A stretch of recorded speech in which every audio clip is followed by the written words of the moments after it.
Allah Subhanahu wa Ta'ala berfirman, yang artinya sesungguhnya Allah bermaksud hendak menghilangkan dosa dari kamu, wahai ahlul bait, dan membersihkan kamu sebersih-bersihnya. Quran Surat Al-Ahzab ayat 33.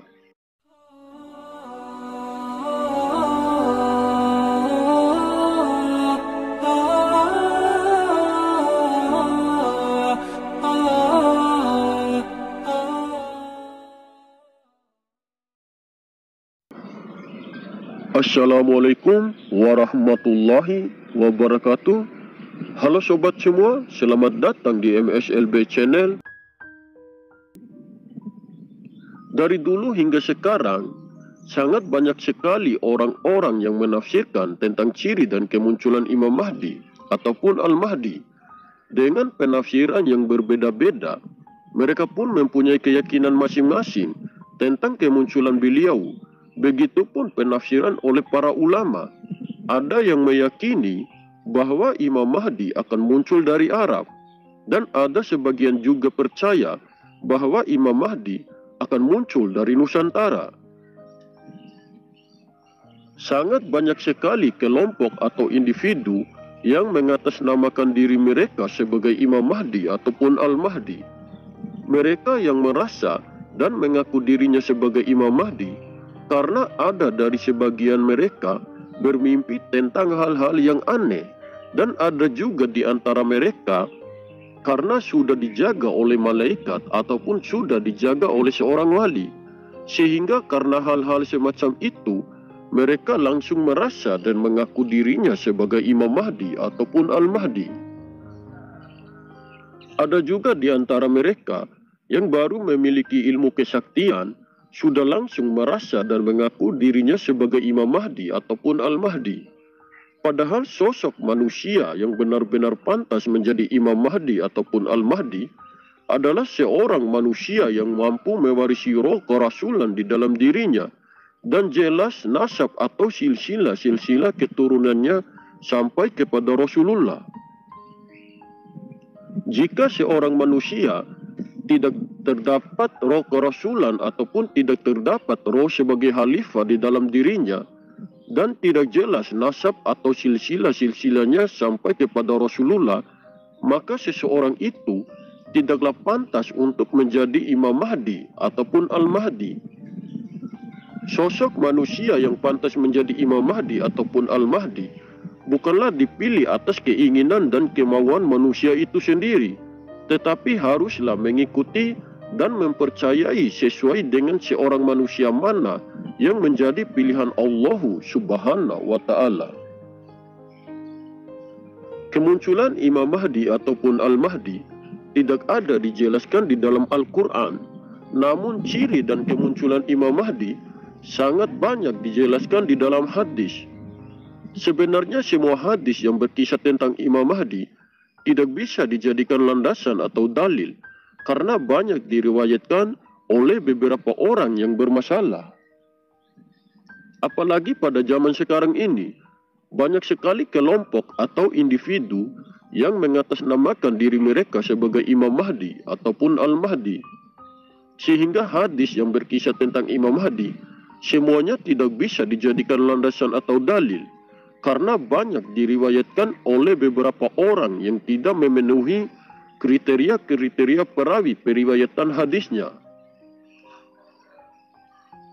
Rasulullah SAW bersabda, "Aku tinggalkan padamu sesuatu yang jika kamu berpegang teguh kepada keduanya, niscaya kamu tidak akan sesat selama-lamanya sepeninggalku, yaitu Al-Quran dan Ahlul Baitku." Sahih Muslim. Jika kita selalu berpegang teguh kepada Al-Quran, maka kita tidak akan tersesat. Begitupun kita harus berpegang teguh kepada Ahlul Bait. Yang menjadi pertanyaannya, apakah kita sudah benar-benar berpegang teguh kepada Ahlul Bait? Sebelum kita melanjutkan, kita sama-sama membahas dulu tentang makna Ahlul Bait yang sesungguhnya. Secara syariat, yang dimaksudkan Ahlul Bait adalah juriya Nabi, atau yang sekarang disebut sebagai para sayyid, habaib, yang ada di beberapa negara. Akan tetapi, secara hakikat yang dimaksudkan sebagai Ahlul Bait adalah semua manusia yang mana saja yang bisa memasuki baitulnya Allah Subhanahu wa Ta'ala. Baik dia dari seorang yang memang keturunan Nabi atau bukan, jika bisa memasuki baitulnya Allah, maka dia adalah Ahlul Bait di sisi Allah Subhanahu wa Ta'ala.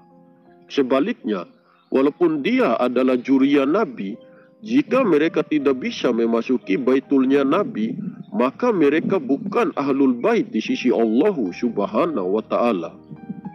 Kalimat Ahlul Bait terdiri dari dua kata, yaitu ahlu dan bait. Yang dimaksud dengan ahlu atau ahli adalah orang yang sudah bisa menempati baitnya Rasul. Orang yang sudah menjadi ahli adalah orang yang sifatnya, perbuatannya, hatinya, dan ilmunya, termasuk juga ilmu hakikatnya, sesuai dengan apa yang dimaksudkan oleh Rasulullah Shallallahu Alaihi Wasallam. Yang dimaksudkan dengan bait adalah baitnya Nabi atau tempat Rasulullah. Baitul Muhammad adalah Baitullah.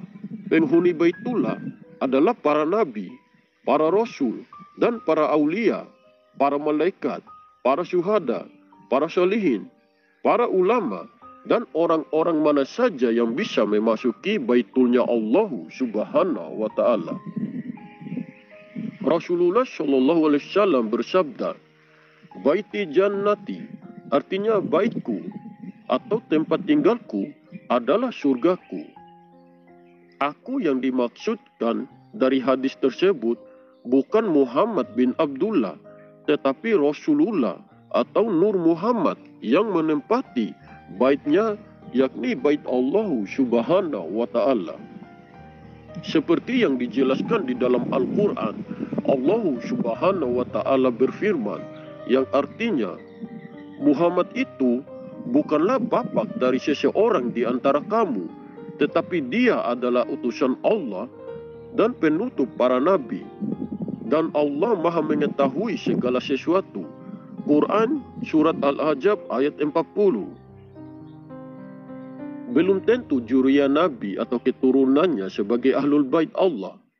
Sebaliknya, semua umat manusia bisa menjadi Ahlul Bait Allah tanpa terkecuali, yaitu mereka yang bisa membersihkan diri sebersih-bersihnya. Seperti yang dijelaskan di dalam Al-Quran, Allah Subhanahu wa Ta'ala berfirman, yang artinya, sesungguhnya Allah bermaksud hendak menghilangkan dosa dari kamu, wahai Ahlul Bait, dan membersihkan kamu sebersih-bersihnya. Quran Surat Al-Ahzab ayat 33. Kita bisa simpulkan dari uraian tadi tentang Ahlul Bait yang sebenar-benarnya, bahwa Ahlul Bait itu adalah seorang manusia mana saja yang menjadi pilihan Allah Subhanahu wa Ta'ala, yang akan menjadi sebagai tangan dan kaki Allah di muka bumi ini, yang akan menjadi pemimpin langit dan bumi ini, yang kemunculannya pada zaman sekarang ini diberi gelar sebagai Imam Mahdi ataupun Al-Mahdi. Seperti hadis yang berkisah tentang Imam Mahdi, semuanya tidak bisa dijadikan landasan atau dalil, karena banyak diriwayatkan oleh beberapa orang yang bermasalah, yang tidak memenuhi kriteria-kriteria perawi periwayatan hadisnya. Karena dari perbedaan penafsiran dari hadis-hadis tersebut, para ulama juga sering berbeda pendapat antara ulama yang satu dengan ulama yang lainnya. Sementara ayat Al-Quran sudah sangat jelas petunjuk dari Allah yang sebenar-benarnya, dan isi Al-Quran tidak bisa dipalsukan oleh musuh-musuh Islam ataupun orang-orang munafik. Manusia tidak akan mampu merubah atau memalsukan isi Al-Quran, karena Al-Quran dibimbing dan dijaga langsung oleh Allah Subhanahu wa Ta'ala melalui diri kekasih pilihannya yang menjadi Ahlul Bait dari Rasulullah Shallallahu Alaihi Wasallam. Karena seseorang yang benar-benar bisa menjadi Ahlul Bait secara hakikat bukan dipilih atas keinginan dan kemauan manusia, berdasarkan karena dari keturunan Nabi, akan tetapi dipilih langsung oleh Allah Subhanahu wa Ta'ala berdasarkan kejernihan hati dan jiwanya dan atas kecintaannya kepada Allah Subhanahu wa Ta'ala.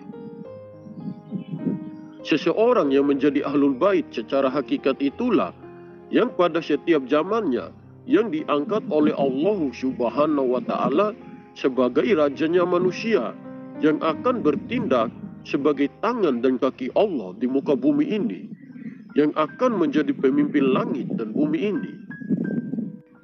Jadi, sosok seorang manusia yang benar-benar pantas menjadi Imam Mahdi ataupun Al-Mahdi yang akan menjadi pemimpin langit dan bumi pada zaman sekarang ini tidak hanya dilihat karena dari keturunan Nabi atau bukan, akan tetapi manusia yang mana saja yang akan menjadi pilihan Allah Subhanahu wa Ta'ala, bukan karena pilihan atas keinginan dan kemauan manusia itu sendiri.